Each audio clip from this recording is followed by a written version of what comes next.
Hi, I'm Jay, and this is Did You Know?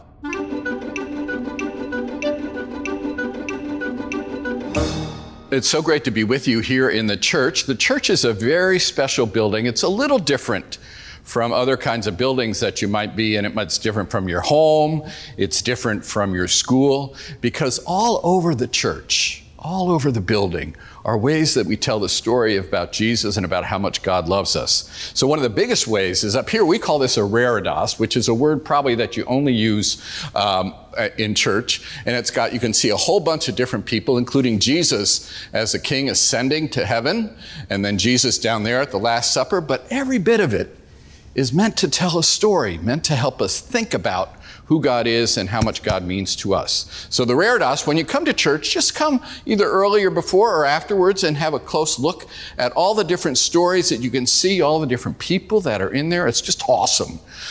It's not the only place, though, that we get some stories about the church. Let's walk down this way. This, you know what this big piece of furniture here is, where the preacher climbs up? That is called the pulpit. And if you look closely at the pulpit, again, come early or stay after church and walk around here, just so you can see everything going on. But there are all these people here, all these different people. These particular people on the pulpit were different people throughout the church who helped us know God better, some of the great teachers of the church. Here's a really cool one over here. This is a guy named Philip Brooks who had a church in Boston. And you can you see really close up there? It's awesome. He's holding the little church in his hand. And he's just one of the great Episcopal preachers of all time. So anyway, so that's the pulpit. Again, look at the pulpit for all the different stories you can see. They're all over the place. Oh, hello. Hi, it's Ava. This here is called the Clara Story. There's a whole bunch of windows and cool stuff up here. It's really pretty and it's really high. You're probably wondering how I got up here. This way.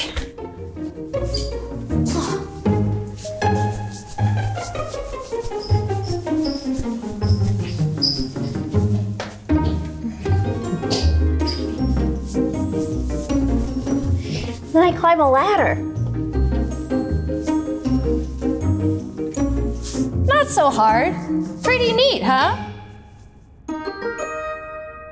Mostly what I want to talk about in this time together is these windows, because I think these windows are really different from windows you might have in your school or your home.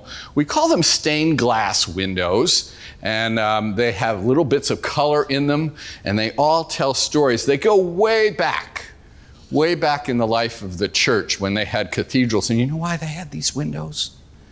They had these windows because a lot of people who used to come to church way back when couldn't read. And they needed to tell the story.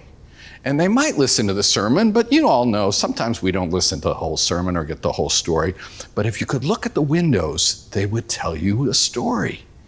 And that's true of the church today, and that's true of St. James Church. So we got a whole bunch of windows here that tell different stories. This particular group, we have a story of Abraham, Father Abraham, who's just one of the most important people in the Bible.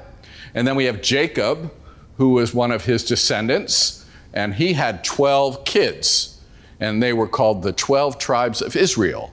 Over here we got Joseph. Have you ever heard the story of Joseph and his amazing coat of colors? Well, that story is in here. What I think you ought to do is just think about these stained glass windows, and every time you come to church, see if you can find a new story. Let me tell you one thing about these windows. It's one of the things I just love about them, is you can see they're just made up of little bits of tiny glass. And if you just had one of those by itself, it wouldn't look like anything. Wouldn't tell you a story, you wouldn't know anything. But when you put them all together, they come to tell a story. You know, that's like church. We all come together, and because we're all together, we can tell a story. And the most amazing thing about stained glass windows, they don't really look like much if there's no light shining through them. But when there's light shining through them, they come to life. And that's a little bit like us. On our own, maybe there's not too much to us, but if the light shines through, if God's light and love shines through us, We come to life in a new way. So I always think about that when I hear this, when I see the stained glass windows, that's an important part of telling the story, and it tells us something about God's love and life in our own lives. So now you know something about stained glass windows.